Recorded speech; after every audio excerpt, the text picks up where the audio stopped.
Empezamos esta charla debate. Hoy está con nosotros Manuel Cruz. Me permitiréis que como representante o coordinador de Federalistas haga una pequeña presentación de nuestro invitado de hoy, nuestro amigo y compañero Manuel Cruz. Manuel Cruz nació en Barcelona en un momento realmente muy equilibrado. Nació nada más empezar la segunda mitad del siglo XX, así que su biografía es amplia y la intentaré resumir con una cierta brevedad. Es barcelonés, estudió en Barcelona en la Facultad de Filosofía y Letras. Él es licenciado y doctor por Filosofía en dicha universidad y pasó de la parte del alumnado a la parte del estrado como profesor y toda su vida la ha desarrollado realmente en la Universidad de Barcelona, donde ha sido catedrático de Filosofía Contemporánea y al mismo tiempo durante muchos años también director del Departamento de Historia de la Filosofía. Además, en su currículum podríamos hablar también de su incorporación como investigador en el Instituto de Filosofía del Consejo Superior de Investigaciones Científicas, y su vida académica ha estado vinculada, ha estado muy internacionalizada también, siendo profesor visitante en diversas universidades europeas y norteamericanas.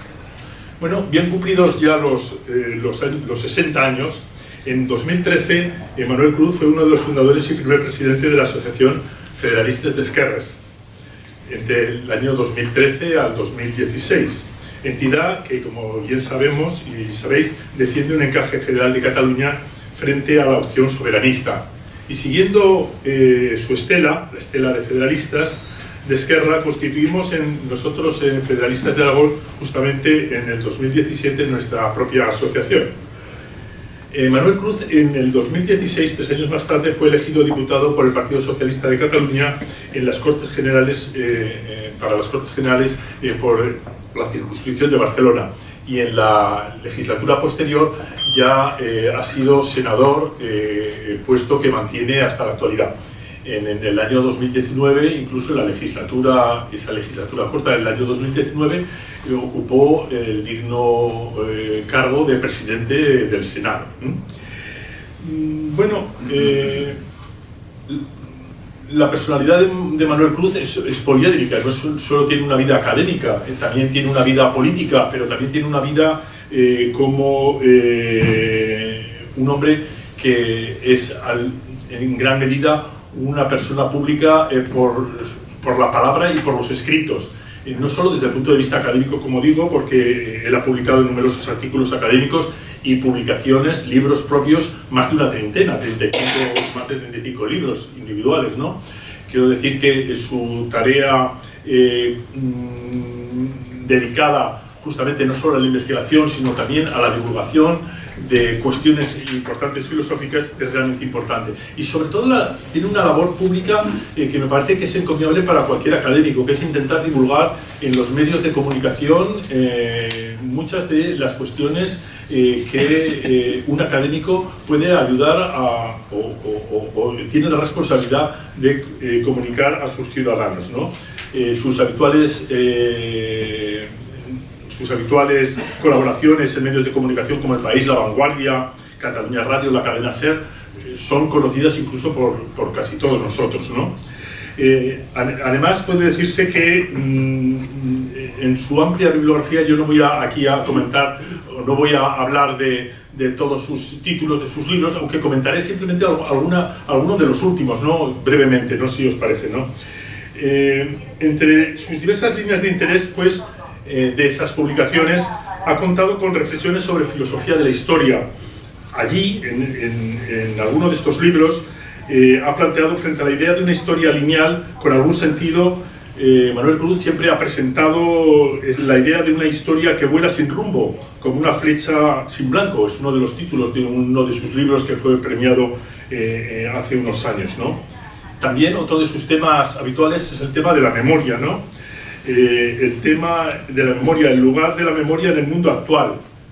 Para Manuel Cruz, yo creo que el uso de la memoria la reivindica sobre todo desde el punto de vista de una memoria que tiene muchas funciones, pero que sobre todo tiene que servir para elaborar un proyecto de futuro más sólido, ¿no? Yo creo que eso es lo que nos ha intentado transmitir en muchos de sus escritos, ¿no? Es sabido que el capitalismo, tras la caída del bloque soviético en 1991, consolidó su hegemonía neoliberal en el mundo. Si bien, con la grave crisis financiera del 2008, dicho modelo pareció ser cuestionado, estando inmerso el mundo desde entonces en una fase de sucesivas crisis, lo que muchos autores denominan un periodo de policrisis o de permacrisis, ¿no? Una etapa, una fase de incertidumbre, ¿no? Es la palabra clave, como es señalada por muchos autores, la que define nuestro tiempo, ¿no? En sus últimos libros, Democracia, La última utopía y El gran apagón, el último libro publicado en el año 2022, que se titula El eclipse de la razón en el mundo actual, Manuel Cruz se pregunta por qué es lo que ha pasado en las últimas décadas, en estas últimas décadas, especialmente desde la crisis financiera del 2008, para que esa confianza en la razón, motor del pensamiento ilustrado, se haya casi desvanecido en el debate público. El desarrollo tecnológico, la llegada de las TICs, ha influido mucho en la pulverización de la opinión pública, nos dice. Frente a la idea inicial de que Internet iba a fortalecer la plaza, la opinión pública, se ha propiciado lo que él denomina su ciberbalcanización, la fragmentación, en un contexto social de incremento del populismo y de la polarización. Son realidades que vivimos en nuestro tiempo, ¿no? Este declive de la racionalidad en el espacio público, ese gran apagón, que es el título de su libro, ese déficit de democracia deliberativa, de la que nos hablará seguramente también en esta exposición, concluye Manuel Cruz, hace necesario que reivindiquemos enérgicamente la democracia como última utopía, que es el otro título de su anterior libro, ¿no? Y es necesario reivindicar esa democracia como última utopía, activando los valores cívicos, aportando argumentos racionales, abriendo horizontes para una vida mejor para todos. La cultura federal, que es algo de lo que vamos a hablar esta tarde, centrada en la capacidad de buscar la unidad y la cooperación desde el respeto de la diversidad, es un elemento imprescindible para asegurar la convivencia en sociedades cada vez más plurales y complejas. Su desarrollo es crucial para avanzar en la solución de conflictos territoriales como los sufridos en España y en la maduración de proyectos de integración supranacional como la Unión Europea, permitiendo una cultura de tolerancia y paz frente al repliegue nacionalista excluyente y agresivo que hoy amenaza a nuestras democracias. Por ello, pues, en ese escenario democrático, el ideal de gobierno compartido, la cultura federal, en nuestra sociedad global, forma parte de esa utopía democrática que debemos mantener presentes en el debate público. Así que, muchas gracias, Manuel, por acompañarnos en nuestra reflexión colectiva. Bueno, muchas gracias, Luis, por la generosa presentación. Muchas gracias a Federalistas de Aragón por invitarme. Y no sé si agradecer o no, o al contrario, que se me invite a hablar de un tema como este, que planteado como está planteado es un tema casi oceánico, casi oceánico. También se podría haber titulado mi charla Federalismo y cultura democrática. Yo creo que en el fondo de lo que se trata es de que intentemos una reflexión acerca de el significado del federalismo en el contexto actual, en este momento, y yo inevitablemente lo plantearé desde el punto de vista, digamos, no técnico, no especializado de ningún científico social, sino desde el punto de vista, digamos que filosófico, en un sentido muy laxo de la palabra, no técnico. No voy a citar ni a Kant, ni a Hegel, ni a Aristóteles, ni nada parecido, pero desde un punto de vista más generalista, más, si se quiere, incluso algo especulativo, pero que yo creo que es necesario, entre otras cosas porque, como comentábamos al principio, la cuestión del federalismo no podemos evitar plantearla mirando de reojo a la realidad política, en el sentido más próximo y en el sentido más general. Cuando en Cataluña el origen de federalistas es un origen realmente muy modesto, Federalistas se creó a partir de un grupo de 4 o 5 personas que no nos conocíamos entre todos, había un par que se conocían entre sí, pero otros no, que nos reconocimos en el espacio público porque escribíamos cosas que tenían una cierta sintonía, nos buscamos y empezamos a reunirnos y a hablar y a debatir y tal. Y luego, después de el 2012, de aquellas elecciones autonómicas que Artur Mas, yo creo que perdió, en el sentido de que él esperaba una mayoría abrumadora y terminó teniendo que pactar con su enemigo íntimo, lo cual, en fin, no habla muy bien de él como estratega, pero bueno, eso es lo de menos.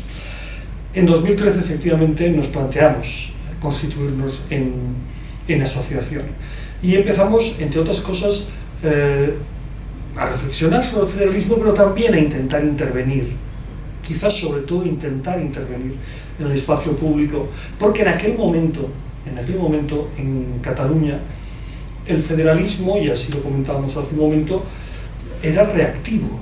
O sea, nosotros no teníamos la iniciativa política. La iniciativa política la tenía el independentismo y nosotros teníamos que intentar de alguna manera parar el golpe, ¿no?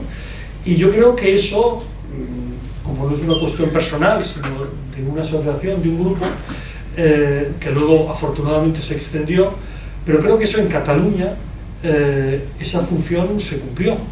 Es decir, yo creo que fuimos un poco el refugio para muchas personas que se encontraban en la disyuntiva, una disyuntiva que viene de atrás, que no es nueva en Cataluña, y es, bueno, o abrazas el discurso nacionalista, que luego sería independentista, o bien eres un españolista, centralista, jacobino, etcétera, etcétera. Entonces, bueno, federalistas de izquierdas, pues ya desde el mismo rótulo nos definíamos como no centralistas y no de derechas. Y ese mensaje era el que se trataba. ¿Qué duda cabe que no estamos ya en ese mismo escenario? No estamos ya en ese mismo escenario. Y no exactamente, esto es un preámbulo, y no exactamente porque se hayan resuelto todos los problemas. No, si quieren luego podemos hablar sobre este asunto. Creo que definir la situación actual en Cataluña únicamente en términos de derrota del procés y ya se acabó, creo que sería una afirmación muy tosca y muy simplista. Creo que el asunto tiene más matices, ¿no? Pero no solamente eso, sino que también, intento ir terminando el preámbulo, qué duda cabe que el contexto ya no es el mismo. El independentismo contaba con un supuesto que incluso ese se reveló falso, pero podía parecer verosímil, de que la iniciativa de la independencia de una comunidad autónoma de un país de la Unión Europea sería recibida sin mayores problemas por el resto de países de la Unión, incluso por el resto de países del planeta. Bueno, los hechos fueron de una contundencia casi obscena. No hubo ningún país, no sé si alguna, pero no lo quiero decir para que no parezca que quiero hacer un chiste fácil, no sé si alguna república africana, ningún país reconoció a Cataluña como país independiente cuando se proclamó aquella efímera independencia, ninguno. Pero era ese contexto, el contexto del Brexit, etc. El contexto del referéndum de Escocia, eso era lo que pasaba la década pasada. Claro, ahora ya no estamos ahí.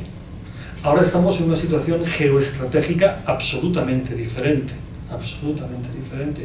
Y en este momento sería realmente disparatado, desde la lógica de un independentista, plantearse la posibilidad de que, tal como está el patio del planeta, Europa aceptara sin problemas que una parte de un Estado se independizara, con todos los desequilibrios que eso podría provocar dentro de la Unión Europea. Y ya se sabía entonces, en la década pasada, pero es que ahora sería infinitamente más grave. Con lo cual, yo doy por descontado que, claro que no estamos en el procés como estábamos la década pasada, pero creo que deberíamos matizar bastante antes de dar por descontado y por liquidado el procés. Yo creo que es importante matizar, y voy entrando en lo que les quería plantear. Es importante matizar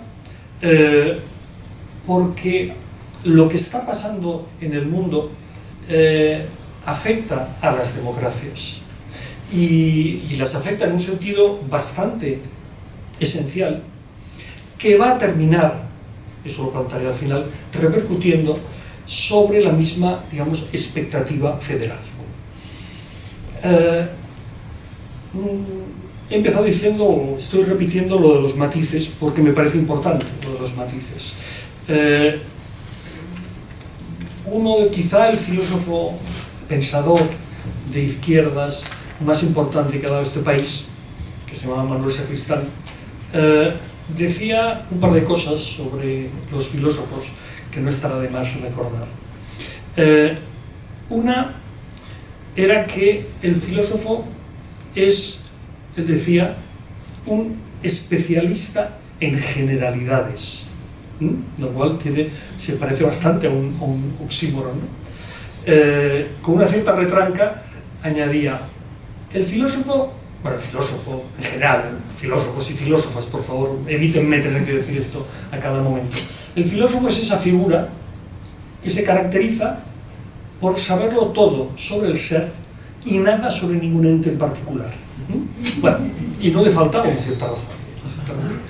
Pero, al mismo tiempo, añadía una cosa que de alguna manera aliviaba la dureza de la primera afirmación, y es, en el gusto por el matiz se reconoce al filósofo.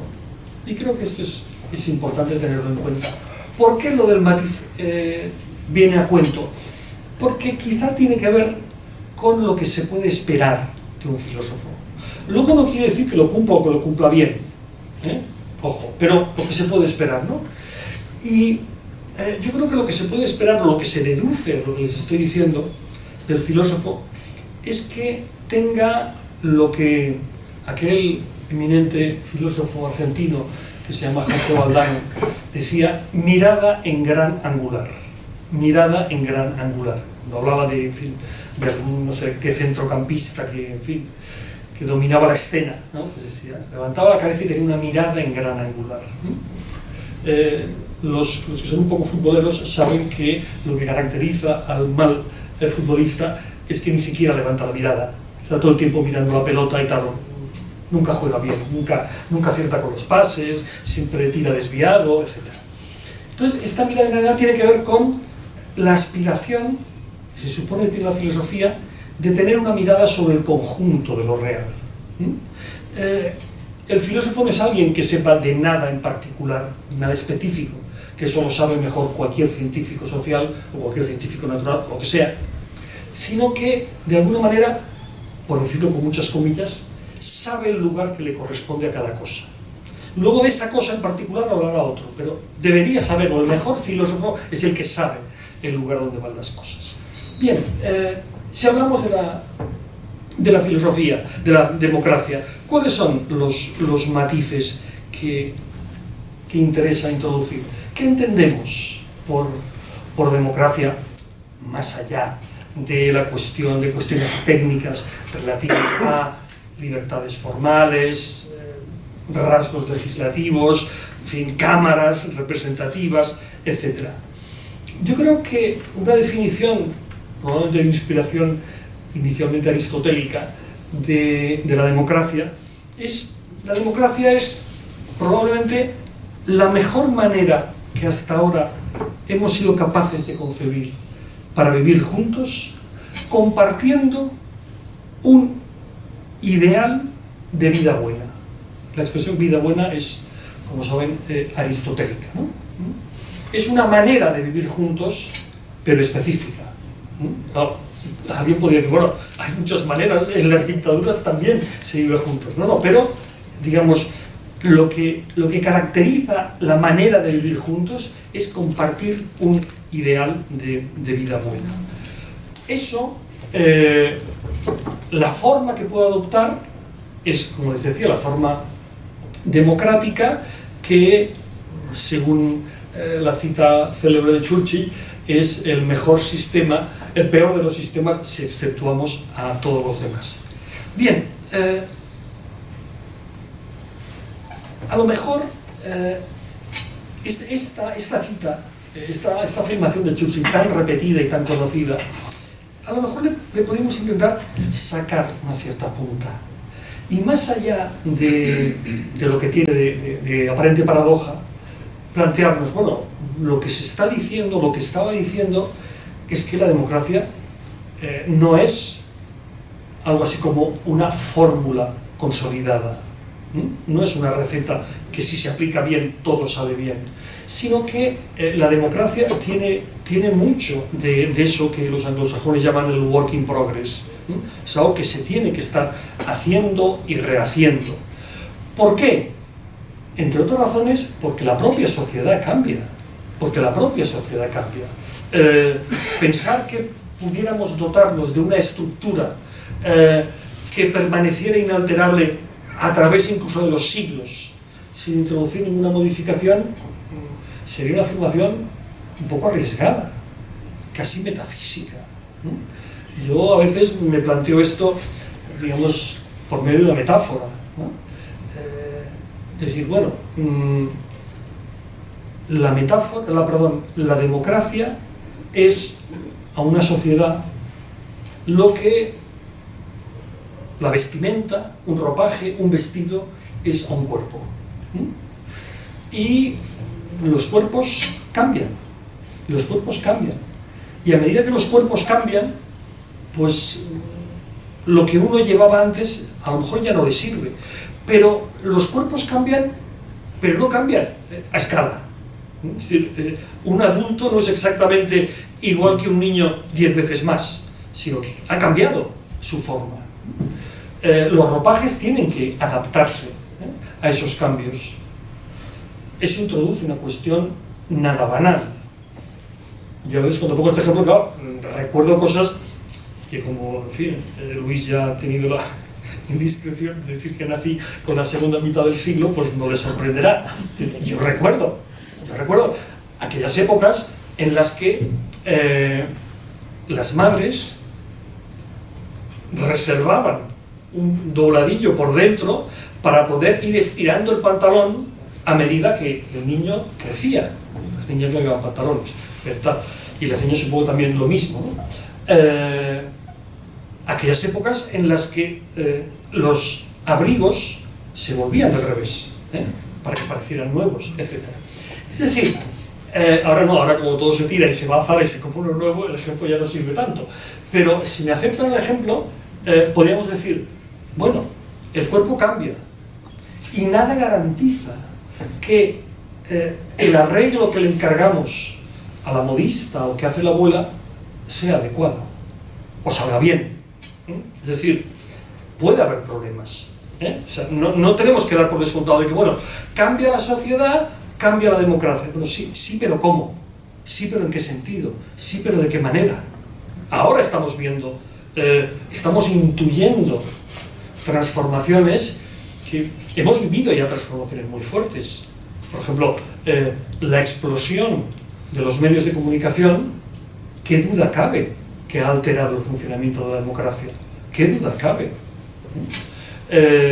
Todo el mundo nos está avisando de que la irrupción de la inteligencia artificial puede obligar a cambiar muchas cosas de la democracia. Por tanto, hemos de plantearnos la democracia como un vestido que tenemos que adaptar, teniendo en cuenta dos cuestiones básicas, ¿no?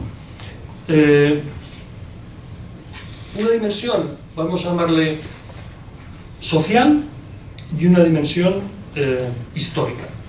Esto es importante, las dos son muy importantes de señalar. ¿Por qué la dimensión social, se lo digo en general, es tan importante? Porque vivimos tiempos, creo que hay pocas dudas al respecto, de un individualismo rampante. El individualismo, en cierto modo, lo está empapando todo. El sentimiento de comunidad es un sentimiento que no voy a decir que haya desaparecido, pero creo que se da o tiende a darse en unas formas que probablemente no sean las más adecuadas, Es decir, no pretendo hacer una contraposición entre individualismo y una especie de colectivismo ingenuo. Somos seres sociales, tal. Creo que inicialmente somos seres sociales, claro. Primero somos seres sociales antes que individuales, en contra de lo que el discurso, digamos, más conservador, más liberal, tiende a insistir. Como primero el individuo y luego, en fin, por extensión, por acumulación, casi por amontonamiento, la sociedad. No. Primero es el grupo. El individuo, el sujeto, tal como lo entendemos hoy, es una construcción cultural moderna. Hay un famoso libro de los años 70 de Macpherson sobre el individualismo posesivo, que muestra esto, cómo es precisamente con la modernidad, con el desarrollo industrial, etc., con un cierto desarrollo de la democracia, cuando surge ese discurso individualista que pone al individuo en el centro. Pero una cosa es que nosotros atendamos y respetemos y potenciemos incluso, ¿no?, la libertad de esa dimensión individual, y otra cosa es que pensemos que eso es lo constituyente. No, el individuo, digamos, surge del grupo. El problema es, hoy, de qué manera se plantean las relaciones entre los individuos y los grupos. Eso quizá merecería una reflexión aparte, ¿no? Porque es verdad que por un lado hay un individualismo rampante, feroz, pero también hay ciertos comunitarismos, ¿no?, que nos deberían inquietar. Por ejemplo, los nacionalistas, los discursos nacionalistas. El discurso nacionalista es, en el sentido de un discurso comunitarista. Lo que pasa es que yo me atrevería a decir que de un mal comunitarismo. ¿Por qué? Porque fundamenta esa dimensión colectiva en un rasgo que puede servir para mantener la cohesión de un grupo, pero que desde otro punto de vista puede ser muy nefasto. Lo voy a decir muy rápidamente. Cuando se habla de las identidades colectivas, a mí me gusta plantear la cosa de la siguiente manera. Yo no estoy en contra de las identidades colectivas que sirvan para cohesionar un grupo. Estoy en contra de las identidades colectivas que sirven para excluir a los que no forman parte de ese grupo. Esa es la cuestión. A eso hemos de atender. Uno puede sentir mucho los colores de un club. A veces, recuerdo una anécdota cuando estaba en la radio, un día se me ocurrió este ejemplo, ¿no? Acaban de comentar no sé qué equipo de fútbol español había ido a no sé dónde, en Inglaterra o en Escocia y tal, y se habían encontrado los aficionados del club español con los aficionados del club escocés o donde fuera, en un pub, y se habían puesto a cantar unos las canciones, y una vez cantaba uno, otra vez cantaba otro, etc. Y pensé, bueno, llámeme ingenuo, pero digo, bien, no tengo nada que oponer. El que se siente de un club, se siente de un club, pero puede escuchar con una sonrisa las canciones del otro. Cuando en vez de eso resulta que los aficionados de un club son capaces de apuñalar a los aficionados de otro club, entonces maldita sea la cohesión de ese grupo, maldita sea, es absolutamente tóxica. Eso, que dicho así parece un ejemplo banal, creo que se podría extrapolar. ¿Con qué tiene que ver esto? Tiene que ver con el modo en el que en nuestros días, y por eso creo que es muy importante el contextualizarlo todo y el matizar, claro que los otros nos constituyen, los que consideramos los nuestros, del mismo país, de la misma ciudad, del mismo club de fútbol, de la misma iglesia evangélica, lo que sea. Todos vamos de alguna manera buscando a los nuestros en uno u otro ámbito. Ahora, la cuestión es, eso, ¿en qué lo enraizamos? ¿Por qué lo consideramos importante?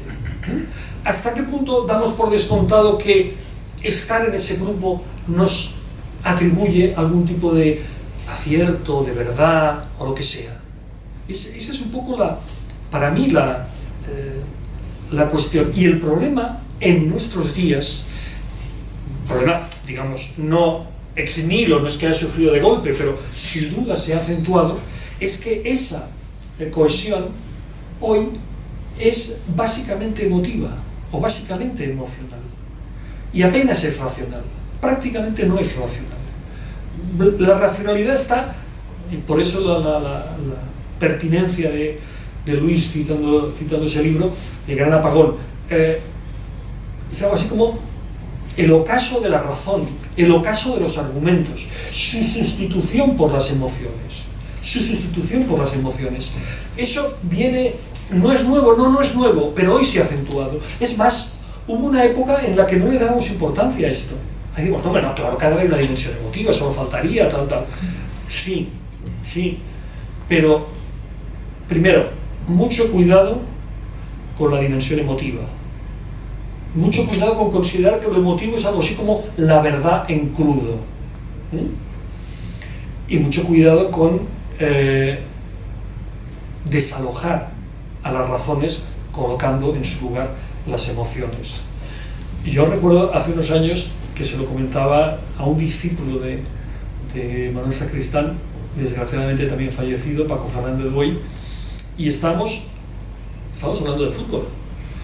Y yo le dije, aquello que decía Manuel Vázquez Montalbán, que en su momento a todos nos parecía incluso gracioso, decía, alguno lo recordará, yo soy irracional en el fútbol para poder ser racional en todo lo demás. Y yo le decía a Paco, sí, hasta que llega un momento en que eres tan irracional que le tiras una llave inglesa a la cabeza del Linier. Y entonces vamos mal. Entonces ya no es de celebrar eso.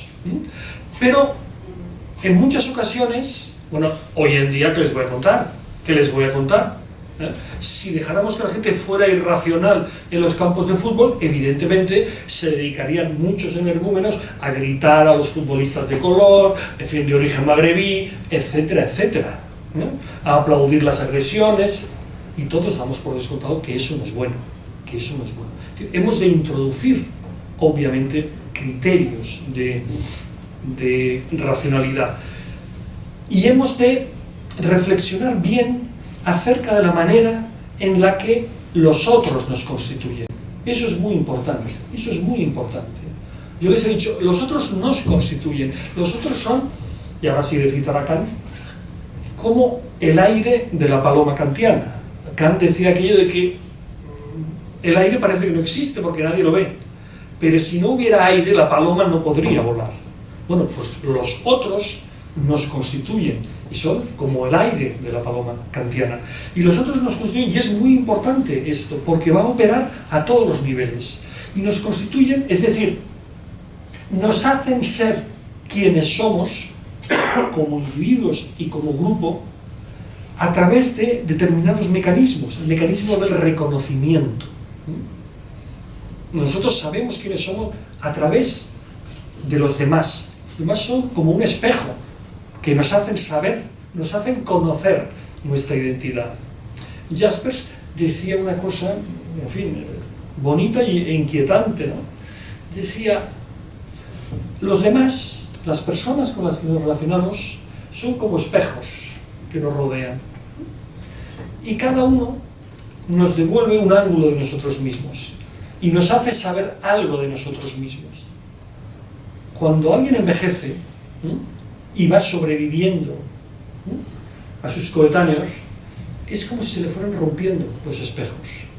Y el que sobrevive a todos, ese es el que está peor, porque termina por no tener ningún espejo en el que mirarse, no saber quién es, ¿no? Yo alguna vez he pensado, que, leyendo esas cosas que no sé si son verdad o son bulos, estos supermillonarios que, no sé si, ¿cómo se dice?, se crionizan, no sé qué hacen, en fin, para poder resucitarlos cuando la tecnología lo permita, tal. Y yo pensaba, como se decía, que Walt Disney estaba así, ¿no? Y se imaginan que eso pudiera pasar. Y se imaginan que a Walt Disney lo pudieran resucitar dentro de 20 años, y cuando lo resucitaran, ¿qué haría exactamente? Iría al registro civil a buscar un tataranieto y presentarse y decir, oye, yo soy tal. ¿Con quién se relacionaría? Aparte de otras cosas, ¿qué lenguaje hablaría? ¿Qué pensaría? ¿Qué sentiría? Es casi una película de ciencia ficción negra, ¿no? Entonces, claro que estamos dependiendo de los demás. También como grupo dependemos de los demás. A veces se habla de la fraternidad con el resto de pueblos de España, por ejemplo, el federalismo, la fraternidad, tal. Claro. Y también se decía, se lo he comentado al principio, el que otros países nos reconozcan. Se utilizaba esa expresión, nos reconozcan. Y lo que pasó en el 17 es que ningún país reconoció esa realidad. Y damos por descontado que si no hay reconocimiento es como si no hubiera realidad.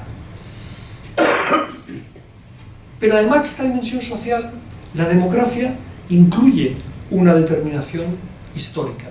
Por eso he introducido la cuestión de la metáfora esa del cuerpo y del vestido y tal, ¿no? El ser humano es un ser histórico y por tanto el ideal de vida buena, la manera de vivir juntos que nos puede parecer satisfactoria, evoluciona con el tiempo. Incluso a veces lo vemos a nivel generacional. Uno se puede encontrar con gente más joven y dice, bueno, es que yo ¿cómo voy a empezar a vivir sin esto, sin lo otro? Esto se necesita, es casi indispensable. Y a veces la generación te dice, pues mira, yo empecé sin esto y sin lo otro y sin lo otro. No es un reproche, no, en absoluto, porque los anteriores a los anteriores podrían decir lo mismo. La cuestión es que hemos de asumir nuestra dimensión histórica.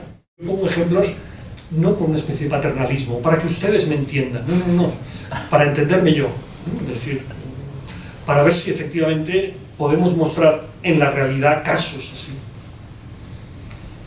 Frater Mora, recuerdo que en cierta ocasión decía, una filosofía que no puede poner ejemplos, malamente. Si no puedes señalar en el mundo a qué te estás refiriendo, eso sí es metafísica y de la mala. Bueno, ejemplo. Yo recuerdo haber leído hace años cómo iba cambiando. Bueno, como ustedes saben, en Estados Unidos allí no existe, digamos, la jurisprudencia y se va creando a partir de sentencias. El caso del Estado contra William, el caso de tal, y eso va creando la jurisprudencia. Bueno, pues en un momento determinado se planteó la cuestión de qué bienes eran embargables y qué bienes eran inembargables. Y entonces se constató que lo que se considera bienes inembargables iba cambiando. Entonces, en un primer momento era, bueno, claro, una mesa, una cama, tal,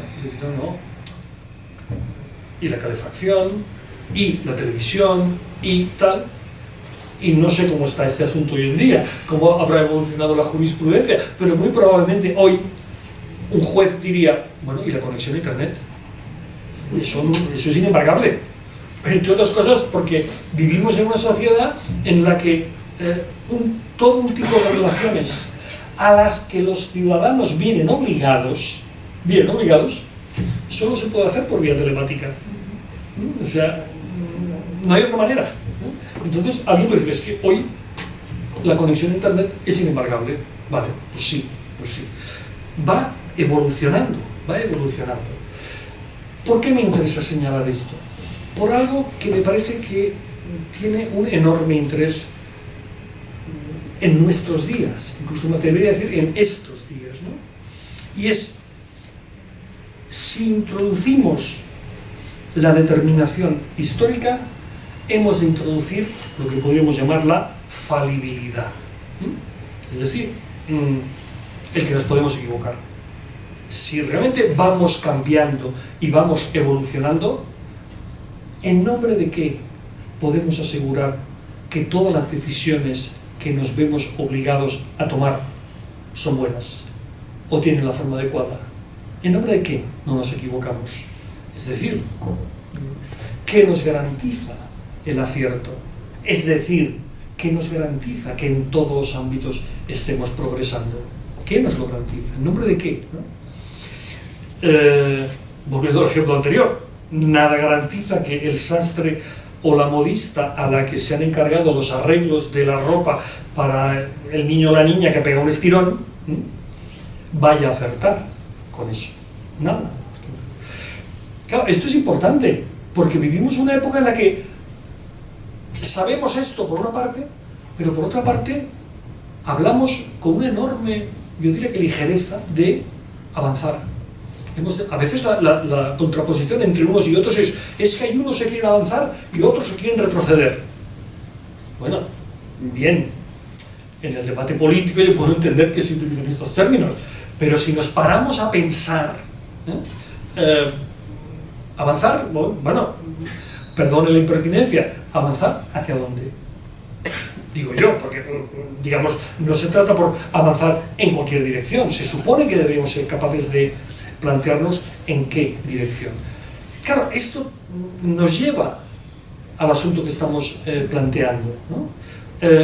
La democracia se supone que es la mejor manera que hemos encontrado de vivir juntos, compartiendo una idea de vida buena, ahora añado, tutelada por determinados valores. La democracia moderna, quiero decir, perdón, la democracia ateniense era una democracia, con perdón de la expresión, de los señoritos, o sea, de los ciudadanos, pero en fin, los esclavos y demás eso ni existían, ¿no? Entonces, la democracia moderna lo que intenta es materializar ese ideal, convertir en real ese ideal de vida buena, materializando determinados valores que solo se caracterizan a la modernidad: libertad, igualdad, fraternidad. Esa es la cuestión. Y esa es la cuestión que nos hemos de plantear hoy. ¿Qué está pasando hoy con esos tres valores? Con la libertad, con la igualdad y con la fraternidad. Yo creo que, no digo nada que no sepan todos los presentes y los que nos puedan estar siguiendo por streaming, si digo que es evidente que hoy la democracia está pasando por apuros, no está pasando por su mejor momento. Lo que nos podemos preguntar es ¿en qué es lo que más está dañando a la democracia en este momento? Y yo me atrevería a decir que lo que más está dañando a la democracia en este momento es que las fuerzas o los sectores que la atacan están atacando lo que podemos llamar el espinazo de la democracia, que es su dimensión deliberativo-racional.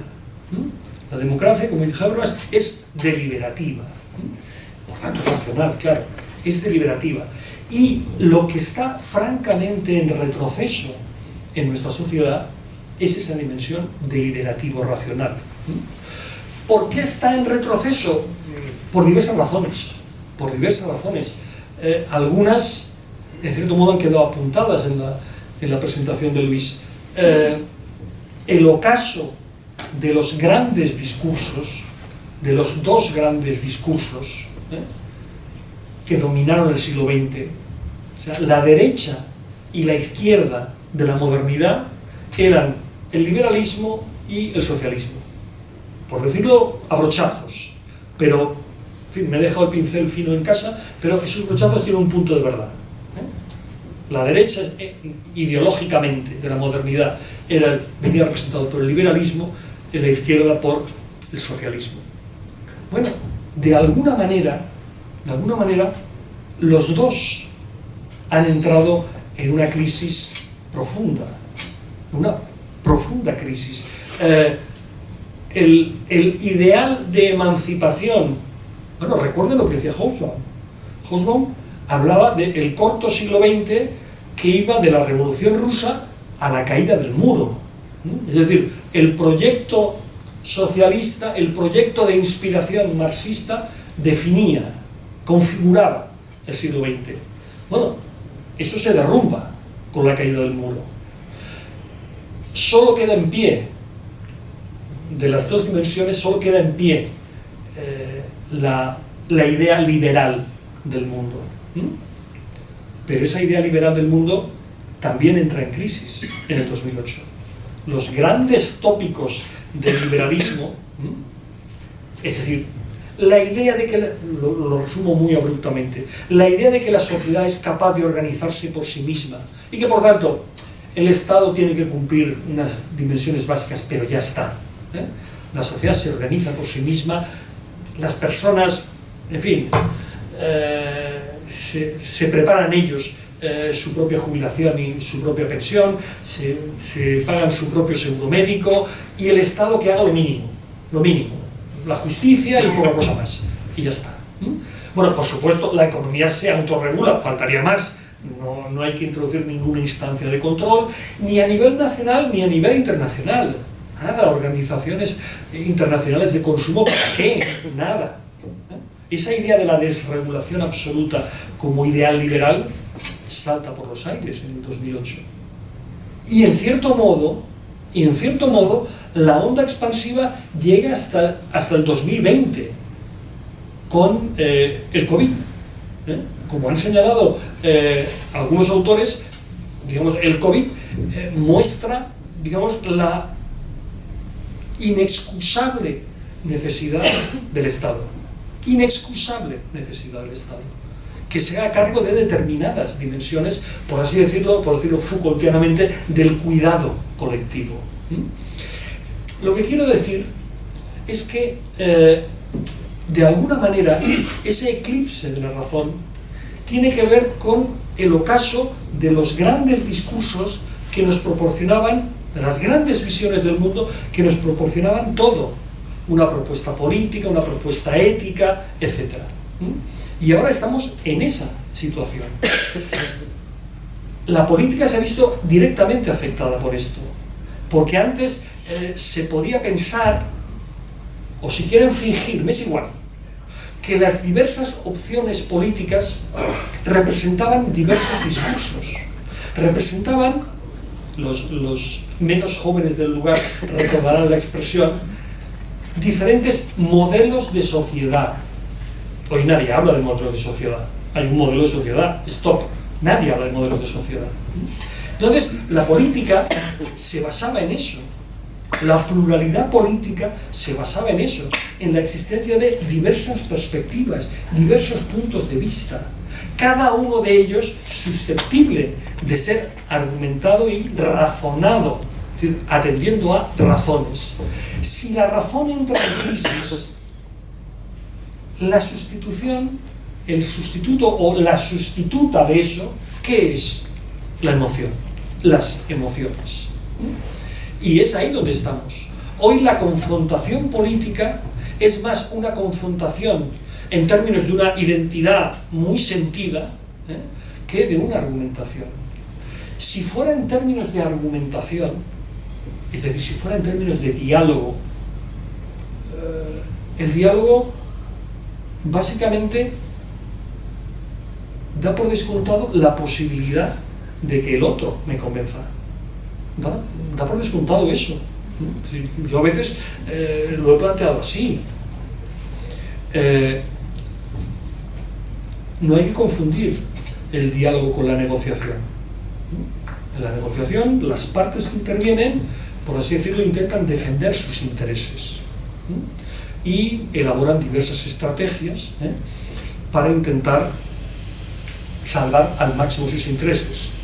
Fingen que ceden en una cosa que en realidad está sin cuidado, en fin, esas estrategias más o menos conocidas en las negociaciones.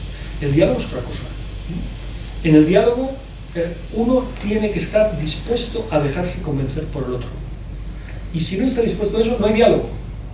Hay apariencia, hay lo que sea, hay monólogos sucesivos, pero no hay diálogo.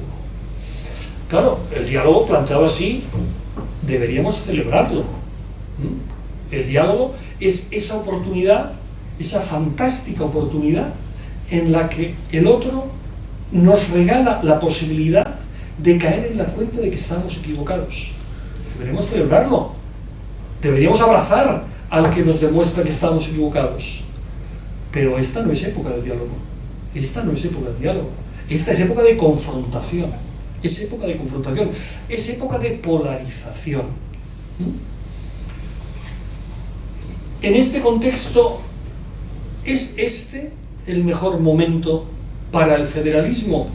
Pues mire, siento decirles que creo que no es el mejor momento para el federalismo. Porque el federalismo no es una opción política determinada en el sentido partidista. En sentido fuerte creo que sí se puede decir, se debe decir que el federalismo es transversal. Es una propuesta de organización del Estado. No desde una perspectiva o desde otra perspectiva, sino para que quepan todas. Para que quepan todas. En un momento como este parece francamente complicado que pueda ir avanzando una perspectiva realmente federal, porque implicaría que todas las partes estuvieran de acuerdo en que tienen intereses compartidos. La organización del país, la organización de la sociedad. Pero ¿con qué nos encontramos?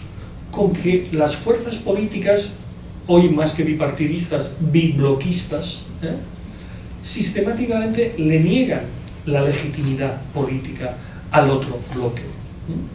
Y entonces se habla de, bueno, el federalismo de los hechos, ir poco a poco consiguiendo.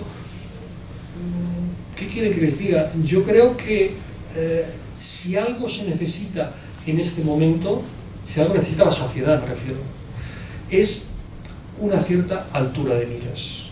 Una cierta altura de miras. Decía Bismarck que el político es aquel que piensa en las próximas elecciones y el estadista es el que piensa en la próxima generación. Yo creo que echamos en falta eso, alguien que piense en términos de futuro, lo cual no quita en absoluto, para negar, implica, digamos, negar la existencia de amenazas a la democracia, que se les pueden poner nombres y apellidos, por descontado, pero la cuestión es cuál es la mejor manera de enfrentarnos a eso, siendo meramente reactivos o intentando ser capaces de presentar un proyecto que realmente reciba el apoyo de amplios sectores ciudadanos. Y creo que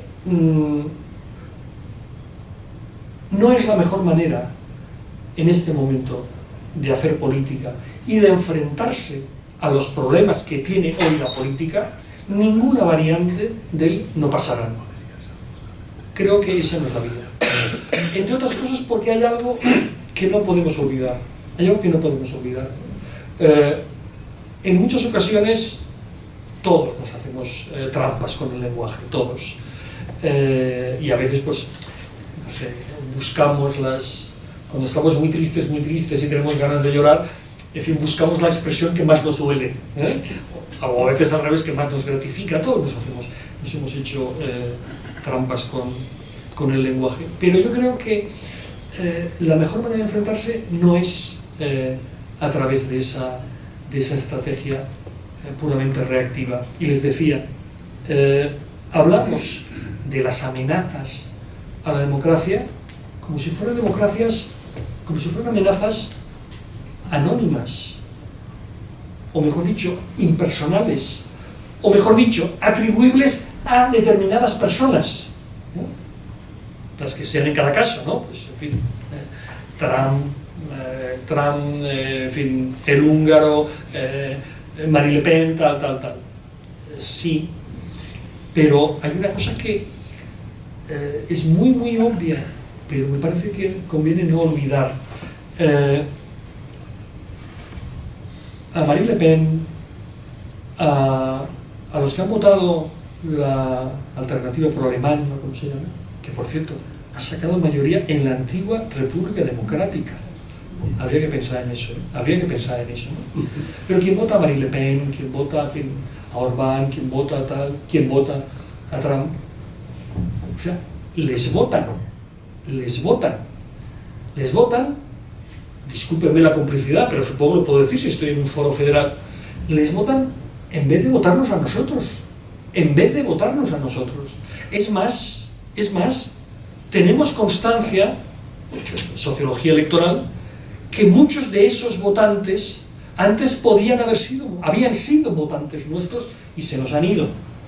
Bueno, yo creo que hace falta una reflexión muy seria. Hay que oponerse con todos los medios, pero además hay que oponer y hay que convocar y hay que atraer con una propuesta que no sea solamente reactiva, una propuesta concreta, una propuesta que argumente que efectivamente así vamos a vivir mejor juntos. Es eso. Y ayunos de eso me parece que vamos a tener poco futuro y desde luego poco futuro federal. Ahora, no se tomen esto en una clave únicamente... No, perdón, en una clave negativa o pesimista, no.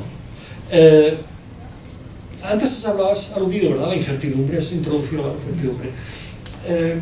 Bueno, yo tengo una cosa pendiente de salir, que me refiero de pasada a esto, ¿no?, la incertidumbre. Varios autores, no sé, Zizek, Byung-Chul Han, unos cuantos autores de esos que hoy lee todo el mundo, han señalado una idea que me parece que es importante. No se debe confundir la incertidumbre con el pesimismo. No se debe confundir. El pesimismo y el optimismo, de alguna manera, son simétricos, en el sentido de dan por descontado el final de la película. El optimista da por descontado que el final será un final feliz, el pesimista da por descontado que será un final desgraciado. La incertidumbre lo que dice es que no sabemos cuál va a ser el final, que no sabemos, que el final está abierto y que la partida está por jugar. O la estamos jugando todavía. Eso es la incertidumbre. Yo creo que efectivamente vivimos en un momento de incertidumbre, pero más allá de eso, de que constatemos la incertidumbre, creo que la incertidumbre a lo que nos convoca es a plantearnos, bueno, ¿y qué hacemos? ¿Y qué podemos hacer? ¿Y qué podemos hacer para que el final no sea el desgraciado? A mí solo se me ocurre, de momento, y para eso me han invitado, a intentar profundizar en el federalismo. Muchas gracias.